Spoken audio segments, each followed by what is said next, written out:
Kali ini kita akan coba memantau bagaimana situasi warga negara kita yang ada di Libanon. Mengingat situasi geopolitik yang kembali memanas ketika konflik terbuka antara Hizbullah, pejuang di batas Libanon, dengan Israel yang semakin memanas. Bahwa ada pernyataan perang yang disampaikan untuk di wilayah-wilayah tersebut dan tentu nanti kita akan coba untuk menanyakan langsung kepada Kementerian Luar Negeri Republik Indonesia terkait dengan perkembangan rencana evakuasi WNI dari Libanon. Untuk itu saya bersama dengan Direktur Perlindungan Warga Negara Indonesia dari Kementerian Luar Negeri Republik Indonesia, Pak Yuda Nugraha. Selamat malam Pak Yuda. Selamat malam Pak Maulana. Terima kasih banyak Pak Yuda sudah bersama kami. Ini memanasnya situasi di Timur Tengah rupanya belum berakhir Pak, karena sekarang pernyataan perang terbuka disampaikan juga khususnya di Israel dengan Hizbullah dan itu pasti pejuang di kawasan Libanon. Bagaimana perkembangannya Pak Yuda? Ya, Kementerian Luar Negeri dan KBRI kita yang ada di Beirut terus memantau dari dekat situasi keamanan terakhir yang ada di Lebanon, khususnya di Lebanon Selatan. Ya, kita memang melihat ada eskalasi berupa semakin banyaknya saling serang ya, antara Hizbullah dan juga IDF, Israeli Defense Force.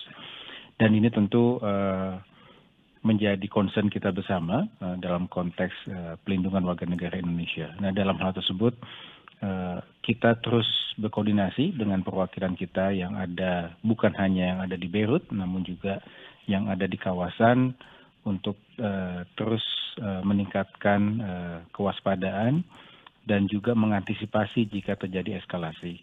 Dapat kami sampaikan bahwa KBRI Beirut telah menetapkan siaga 1 untuk Lebanon Selatan dan siaga 2 untuk wilayah Lebanon yang lain. Jumlah total warga negara kita yang ada di sana saat ini 217, di mana ada 14 warga negara kita yang tinggal di wilayah Lebanon Selatan. Ada 5 di Sheba, 5 di Nabatie, dan 4 di Tyre. Ya, yang ke-14 ini dalam pantauan terakhir ya, dalam kondisi aman, ya, selamat, dan mereka tetap tenang. Ya. Bahkan sebetulnya dalam konteks siaga 1, KBRI telah memfasilitasi mereka, menawarkan fasilitasi untuk mengevakuasi mereka ke Beirut. Ya. Namun mereka berpandangan bahwa hingga saat ini mereka lebih memilih tinggal di Lebanon Selatan karena merasa masih aman. Namun kami tetap memonitor situasi dan meminta mereka untuk terus waspada. Demikian Pak Maulana. Oke, artinya kalau melihat dari peta-peta kerawanan yang ada di sana, di selatan itu yang paling rawan ya Pak Yuda ya? Betul. Selatan ini yang paling rawan. Nah, di sana juga ada pasukan UNIFIL, PBB, di mana Indonesia termasuk menjadi salah satu kontingen UNIFIL. Oh iya betul, kita punya pasukan perdamaian di sana Pak ya, di Libanon ya? Betul. Ya. Kita punya Indobat di sana dan juga Maritime Task Force. Total ada 1.232 pasukan kita yang ada di sana. Pak Yuda, apakah warga negara kita yang berada di selatan ini akan mendapatkan treatment khusus Pak? Khususnya dari pasukan-pasukan perdamaian kita yang ada di sana Pak? Ya, kami juga berkoordinasi dengan pasukan TNI yang ada di UNIFIL. Memang dalam konteks UNIFIL, kontingen Indonesia yang ada di sana di bawah komando dari PBB. Seperti itu. Namun dalam konteks pelindungan WNI, mereka juga standby, siap jika memerlukan tindakan khusus ya untuk menyelamatkan mereka ya ke beberapa titik aman yang ada di Lebanon Selatan sebelum bisa kita transport ke Beirut. Teman-teman dari pasukan TNI yang ada di UNIFIL siap sedia. Oke. Artinya apakah memang ada tahapan-tahapan Pak Yuda untuk kepada warga negara kita? Tadi ada beberapa warga negara kita di selatan yang merasa kondisinya masih aman-aman saja. Tapi kan dalam SOP di perlindungan WNI kita pasti Kemenlu juga punya pertimbangan gitu. Apakah memang tidak ada upaya yang diingatkan kepada WNI kita untuk oke, ini harus mau nggak mau Anda harus kami paksa untuk kami tarik ke Beirut atau bagaimana mekanismenya Pak Yuda? Ya, sesuai dengan rencana kontingensi, ya, semua perwakilan wajib memiliki rencana kontingensi, termasuk dalam hal ini tentunya KBRI Beirut. kita sudah bentuk rencana kontingensi, kita sudah tetapkan status-status keamanan mulai dari siaga 3, siaga 2, dan yang paling tinggi adalah siaga 1. Dan komunikasi dengan warga negara kita yang ada di sana 217 sudah kita lakukan secara intensif. Kami juga sudah melakukan pertemuan Zoom meeting dengan para WNI di sana beberapa kali.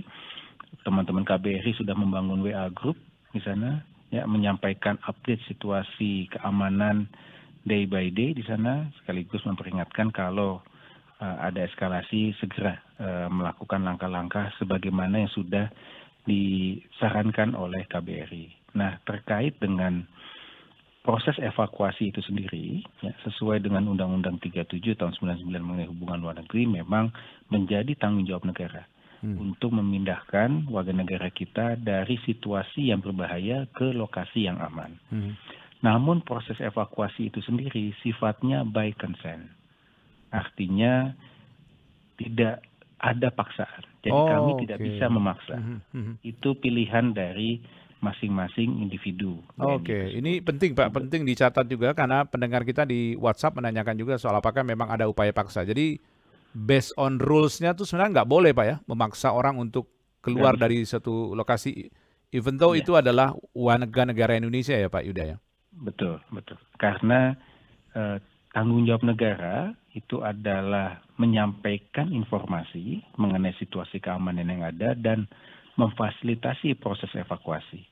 Nah, sedangkan keputusan ikut atau tidak proses evakuasi itu sepenuhnya menjadi pilihan pribadi dari masing-masing WNI. Kami tidak bisa memaksa, karena kalau memaksa, kalau ada unsur pemaksa, tentu ada. Kalau tidak mengikuti, tentu ada sanksinya, kan? Betul, Pak. Betul. Ini tidak ada. Ya, tidak. Dalam konteks peraturan perundang-undangan, sifatnya memang by consent. Pilihan dikembalikan kepada masing-masing. Tapi tentunya pilihan tersebut berdasarkan informasi yang tepat. Karena kami juga menyampaikan resiko-resikonya. Dan untuk itulah kami meminta setiap WNI kita membuat yang kita sebut sebagai SPTJM, surat pertanggungjawaban mutlak. Artinya bagi mereka yang tidak mau ikut evakuasi, kita minta untuk tanda tangan surat pertanggungjawaban mutlak. Artinya atas pilihan sendiri memilih untuk tetap tinggal di wilayah tersebut dengan segala macam resikonya.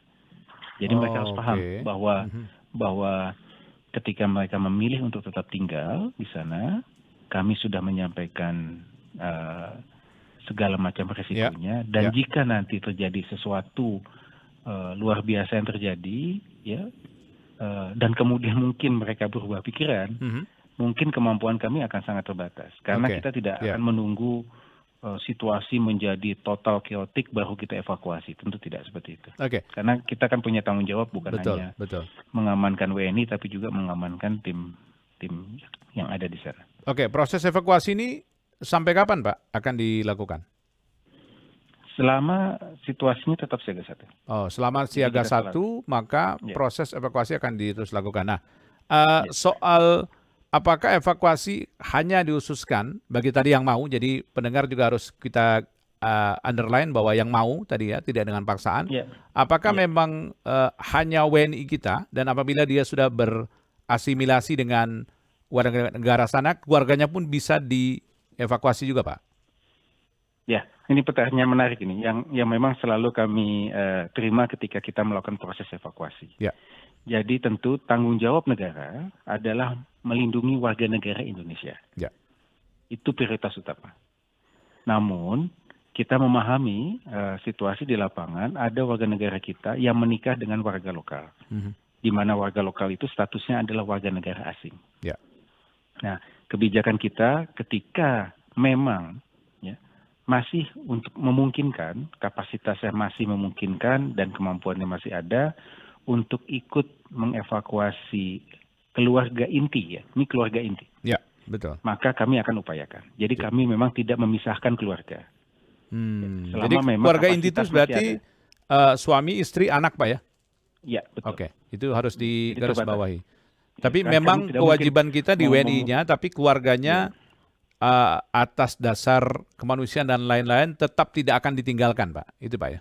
Ya, seperti itu. Siap. Tapi sekali lagi, prioritas tetap ada di WNI-nya. Betul. Ya, Jadi ini ketika menjawab kapasitas pertanyaan masih kita ada, kadang-kadang kan dirasa bahwa diskriminatif dan sebagainya. Nah, ini menjawab pertanyaan apapun kondisinya, nggak hanya di Libanon aja.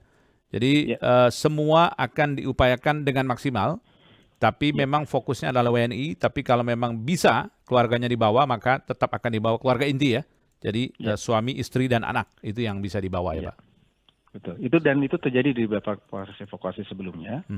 Contoh pada saat kita mengevakuasi WNI kita dari Wuhan. Oh iya betul. Pertama COVID-19, kita turut mengevakuasi warga negara asing, spouse dari WNI. Lalu ketika kita mengevakuasi juga dari Kabul, dari Ukraina, kita pun mengevakuasi warga negara asing yang merupakan pasangan dari yang warga negara kita. Jadi memang karena alasan kemanusiaan, kita mengupayakan semaksimal mungkin untuk mengevakuasi keluarga intinya. Siapa? Baik, ini mudah-mudahan bisa menjawab pertanyaan pendengar kita dimanapun. Jadi jangan khawatir. Kementerian Luar Negeri kita, representative state dari negara tetap akan mempertimbangkan hal-hal yang bersifat kemanusiaan. Jadi Anda juga sudah dapatkan informasi langsung dari Kemenlu mengenai ini, jadi tidak perlu khawatir juga. Tapi sekali lagi, satu lagi mungkin Mas. Silakan Pak. Yang ingin kami tambahkan juga, sebetulnya dalam proses siaga 2 ada tahapan-tahapan. Betul Pak. Ada tahapan-tahapan. Nah, ketika siaga 2 sebetulnya kami menghimbau kepada warga negara kita untuk dapat pulang secara mandiri. Karena jalur penerbangan masih terbuka. Siap. Jadi kami sangat menyarankan, dan ini dilakukan juga oleh beberapa negara yang lain. Seperti Kuwait, beberapa negara Kanada, dan lain sebagainya. Mereka sudah menghimbau, silakan pulang. Jangan menunggu sampai situasi betul-betul terjadi pecah perang terbuka secara masif. Karena ketika itu terjadi, mungkin situasinya akan sangat berbeda. Sebagai contoh, kalau kita belajar dari pengalaman Lebanon, pada tahun 2006 dulu ketika pecah perang besar dengan Israel pada saat itu, yang diserang pertama kali adalah bandara udara. Betul. Padahal bandara udara itu adalah titik exit point kita. Untuk evakuasi keluar. Nah, ketika itu sudah diserang, airportnya sudah diserang, runway-nya hancur, opsi untuk keluar sudah nggak ada. Betul. Seperti itu. Nah, ini yang kami ingin sampaikan. Belajar dari pengalaman-pengalaman kita sebelumnya, kami sangat menghimbau, jangan menunggu sampai ada evakuasi resmi yang dilakukan oleh negara, ketika siaga 1, namun ketika masih siaga 2, ketika situasinya masih manageable, dan akses untuk penerbangan keluar masih tersedia, kami sangat menghimbau agar bisa melakukan proses pulang secara mandiri. Yang ini juga dihimbau oleh beberapa negara yang lain yang ada di luar. Oke. Baik Pak. Baik Pak Yuda, terima kasih banyak sudah bersama kami di kesempatan kali ini Pak Yuda. Siap, sama-sama. Terima kasih banyak. Malam kita doakan mudah-mudahan tidak Pak. ada eskalasi lebih lanjut di. Amin Pak. Mudah-mudahan warga-negara kita juga aman-aman aja di sana Pak. Siap, amin. Terima kasih banyak Pak Yuda sudah bersama kami Pak Yuda. Selamat malam. Siap, malam. Demikian kita sudah bersama Direktur Pelindungan Warga Negara Indonesia dari Kemenlu